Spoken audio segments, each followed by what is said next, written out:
Hi, welcome to Vanity Gift Emporium. Today I would like to talk to you about Valentine sales strategy. Now, the biggest mistake that I find that people make is they jump into selling at Valentine's Day and they don't have a strategy to go about. Now, the main strategy you need to have is goal setting, and that goal should be a number goal. So, how much do you want to make in what period? Now I'll give you my example. My campaign period for Valentine's Day is 30 days. It starts on January the 13th and ends on February the 14th. And that's just promotions and campaigns. The sale period is actually from February the 1st until February the 14th. After February the 14th, we're still selling Valentine gifts, but it's not as high, and so I do not fully consider that period.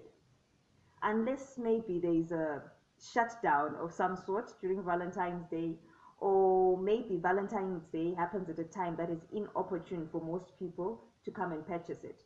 But for most years, things have really gone as normal. So what I'm saying is start with a big number. How much do you want to make over that period? So my sale period is 14 days, and I determine how much I want to make over those 14 days. I take that figure and break it down into daily figures, and that is my daily sales figure for each day.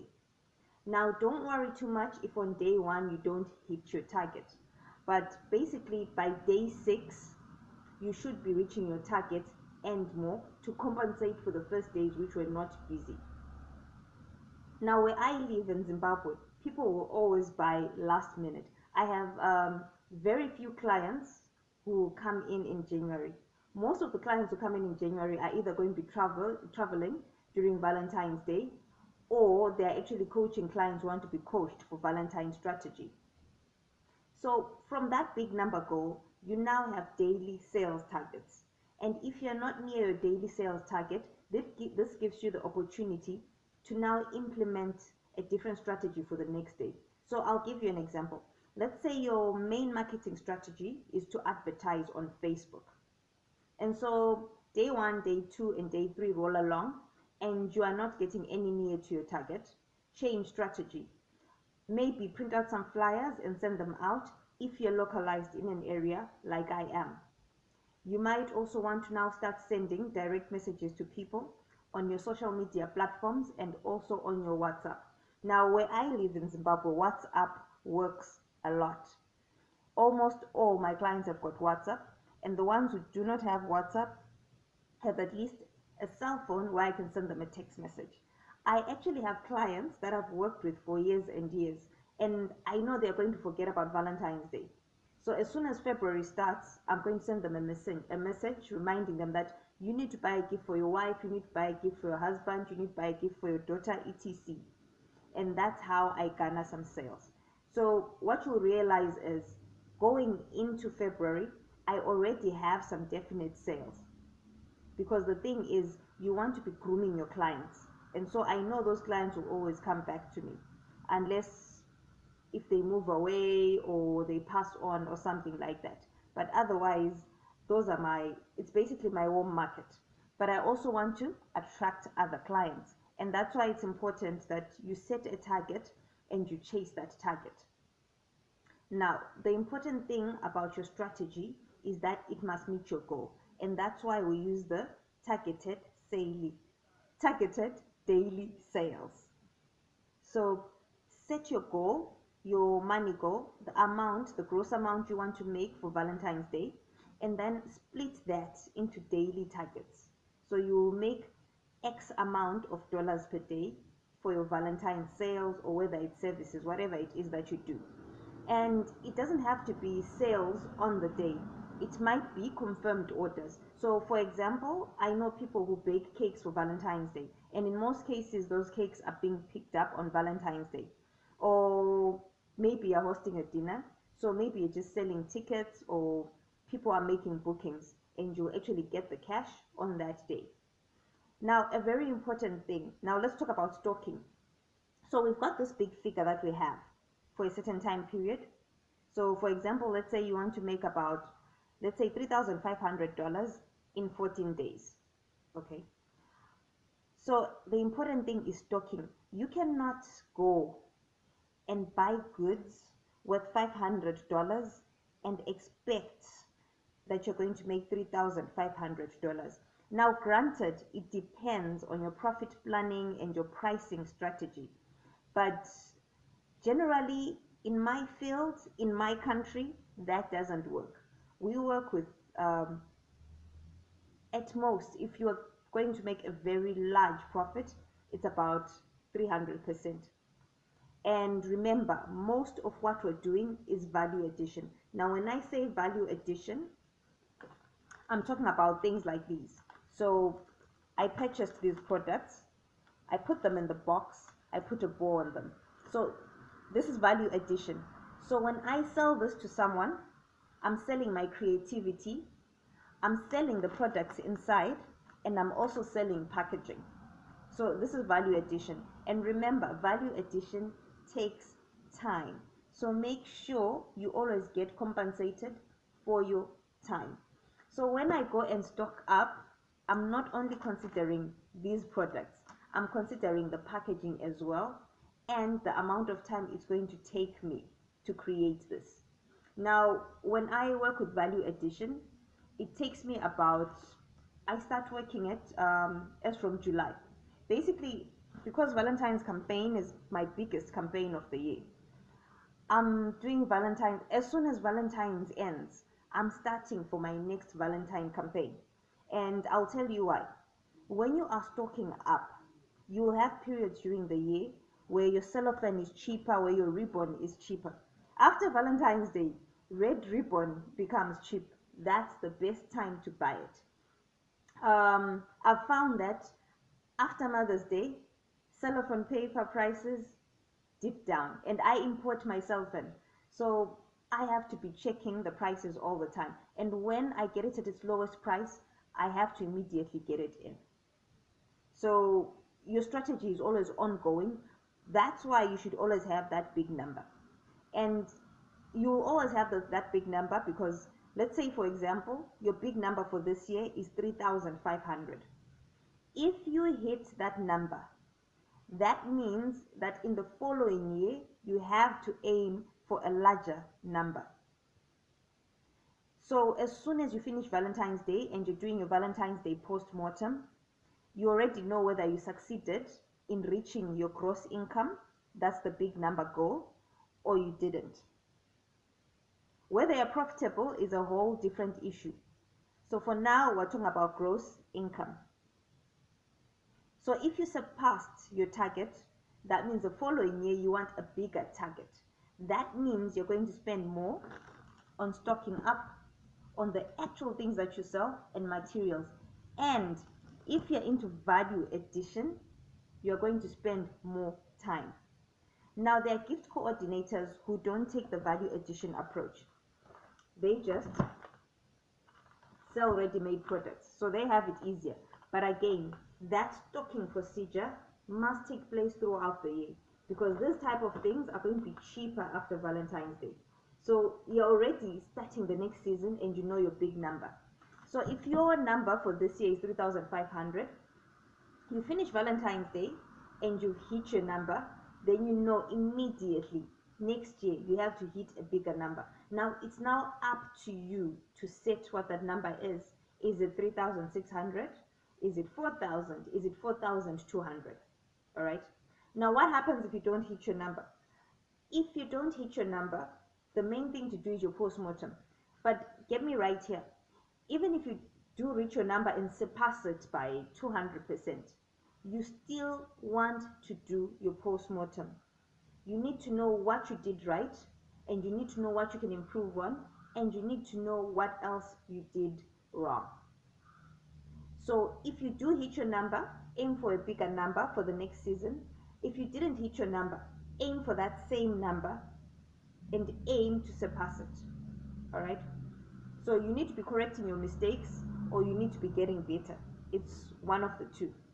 Now, because we've finished our post-mortem, We know what number we hit. Even if you haven't set a specific number for the following year, you already have an idea of what you can achieve. So as you're going through the year and you're stocking, you already know the number that you're targeting. It's going to be more than 3,500. So your stocking is going to happen throughout the year.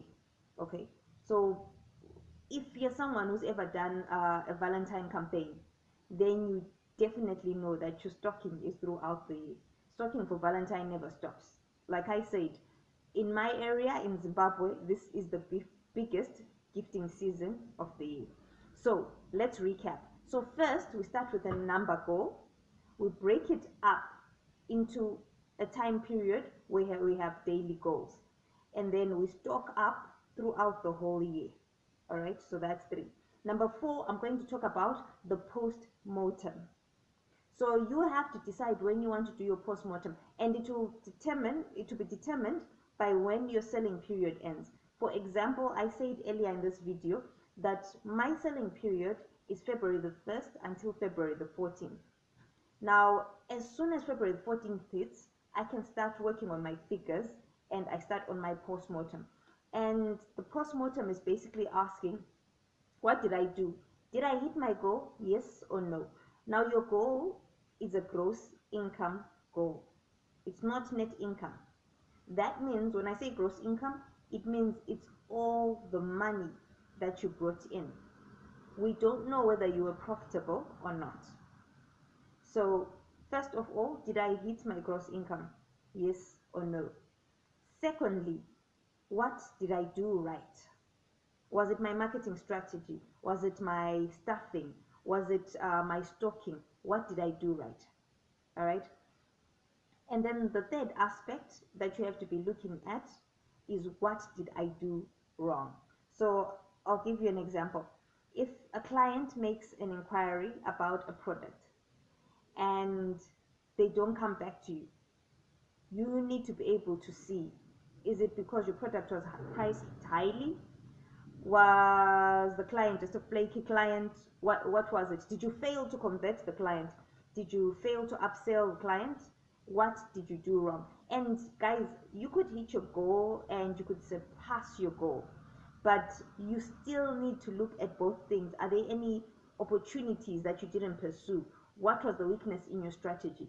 The thing with Valentine campaign is, the only way that you'll find it enjoyable is if it gets better and if you build on it each and every year. Now, I want to take you back a bit to stocking. Now, whatever your gross income amount is, this is the tip that I'm going to give you. Whatever your gross income amount is, that's your big goal. Your stocking amount, all right, should be 3 times that amount. So hear me straight. Whatever your gross income goal is, let's say in this case 3,500, the amount of stock that you purchase should be 3 times that amount. So basically you are stocking up, in this case, in the 3,500 scenario, you are going to be basically stocking up. What will the figure be? Let's see, 3, 6, 9, 10. It will be 10.5. So you are going to buy stuff with a retail value, your retail value of 10,500, just to make 3,500. I know it sounds absurd, but hear me out. The reason you are doing this is because patterns change. That's the first one. I'll give you an example. So I ran my first Valentine campaign. I was happy, I was naive, I made money, so I really didn't care. I've had to learn these things.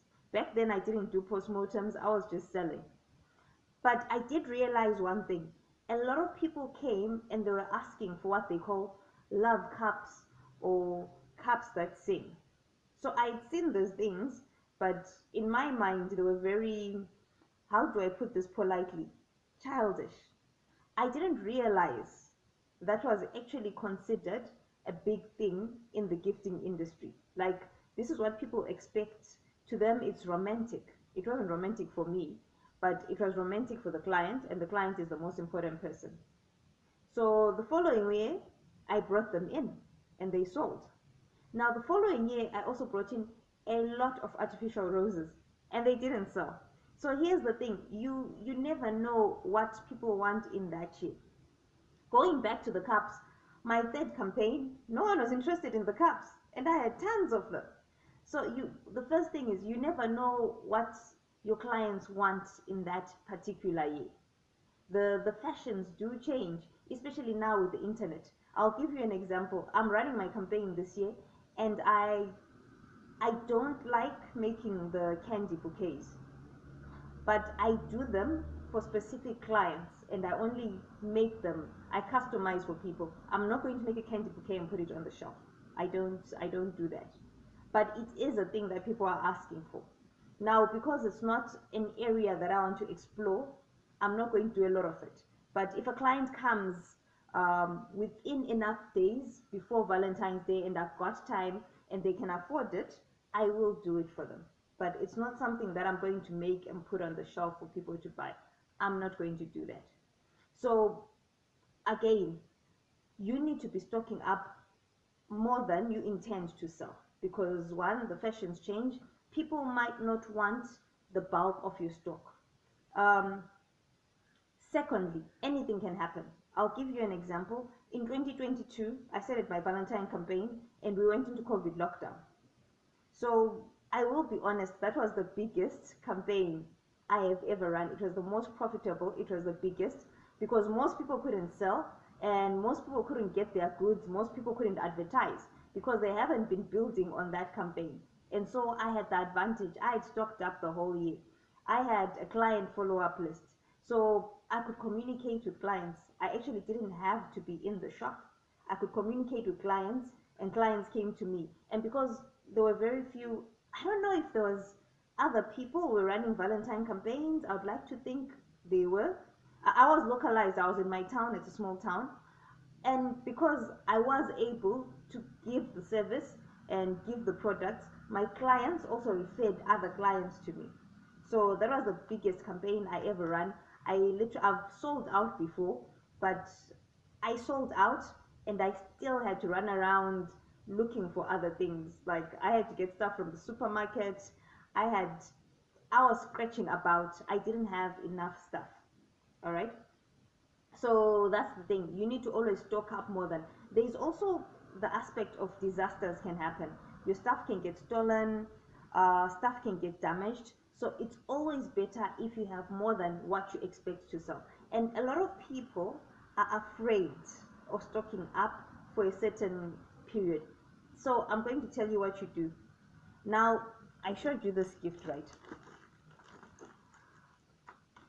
If you look at this particular gift set in relation to what's happening here, you are going to think Valentine's Day without me even pointing it out.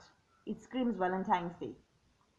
But if I take this and I put it in a shelf with blue items only, it might scream Father's Day. So there's nothing about this that stops me from selling it at any time of the year. It can be a birthday present. It can be a present for your boss. It can be a present for your professor. It can be a Father's Day gift. There is nothing that stops me from selling this at any period of the year. Same thing, I can sell these earrings. I can sell this watch for Valentine's Day. It just depends on how I dress it. So that's why I say I shop for Valentine's Day the whole year, because the only way, not the only way, but the way I convert my stock from Mother's Day stock, from Christmas stock into Valentine stock is putting red ribbon on it. And even if I do keep it afterwards and the red ribbon is on it, it can still be used for Christmas. It can be used for Mother's Day. It just depends on the context in which I'm selling it at. Same thing with, I don't know if you can see those. See, look at that. You see those teddy bears. Now, in Zimbabwe, I don't know about other parts of the world, but in Zimbabwe, let me just say Southern Africa, because I import these teddy bears. In Southern Africa, teddy bear prices are ridiculously high. I don't get it. I'm at a point where I am ready to buy a sewing machine and fabric and start making teddy bears, because I cannot understand how something which can be considered a toy can be so pricey. Like, I get heart attacks each time I have to buy teddy bears. But here's the thing, teddy bears are pricey. And one thing, I've never sold out on teddy bears. So the times like 2022 when I did sell out at Valentine's Day, I didn't have as many teddy bears. But usually when I have a full army like this, I've got some more on the other side. I've even got one here. Look at that. Every time I've had a full-on army of teddy bears, I don't sell all of them. And I'm okay with it. Because the way I'm looking at it is, when I buy them, I actually name them with months. You're January, you're February. So I am happy with the profit I get from a teddy bear. I am happy to sell a teddy bear every month, or to sell 2 teddy bears per month. So if these babies don't go, I've still got them for the whole year. I can sell them. I'm a gift coordinator. I'm always selling. So that's the thing. Don't be afraid of stocking up. The other thing I'll tell you about stocking up is Valentine's Day, because it's the biggest sale of the year. That is my opportunity to get rid of stock that doesn't move. Why? Because people are obsessed with gift hampers, gift baskets, gift sets. So you are more likely to bundle things up and sell them. And that's the best way to give away stock or to give away discounts. That's the best time of the year. So I do my Valentine sale, biggest sale, and then afterwards I start restocking. If there's new product lines that are coming in, that's when they come in. And if something doesn't move or it's not selling fast, we get rid of it at Valentine's. It's two things. It's Valentine's and it's Black Friday sale.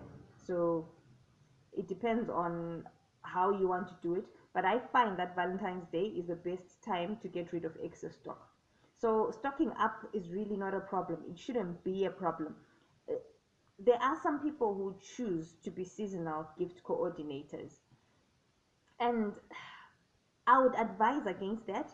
You might have your main hustle and gift coordination is your side hustle. But I feel like you should always be promoting yourself.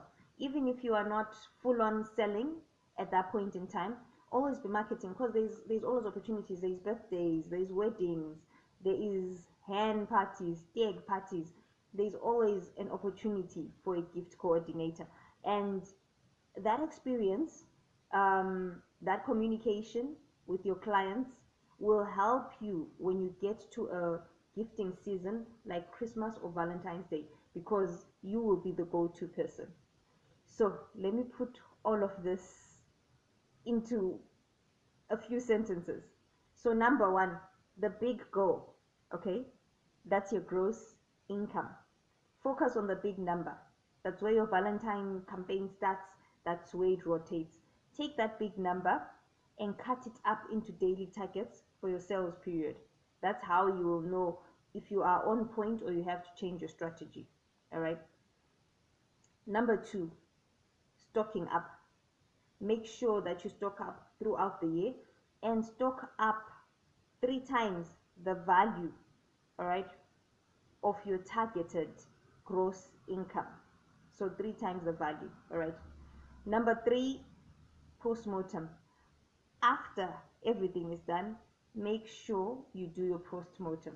I'm sure there was 4 of them, but I can't remember the other one. But I hope you get the main ideas. That's working around a goal, stocking up throughout the year, and stocking up 3 times your goal. And number three, the postmortem. You have to know what you've been doing right, what you've been doing wrong, and what you can improve on. And the thing is, that's why I say to you, if you're going into gift coordination, it's the perfect side hustle. You can do it throughout the year. But what I encourage you to do is be continually practicing. That's how you see how things are changing. Like we used to just do brick and mortar. Now we do WhatsApp selling, we do Facebook selling, and now AI is coming into the game. So you need to be able to be to use these goals, and see what works best for you and what works best for your environment. So right, guys, if you want to work with me one-on-one for your business, because I know context is very important, and you might be in another country or another town that's different from me and things work differently, uh, get in touch and we discuss it. And remember, guys, the best gift that you can ever give is a gift of love. Take care and have a wonderful Valentine's Day. Cheers.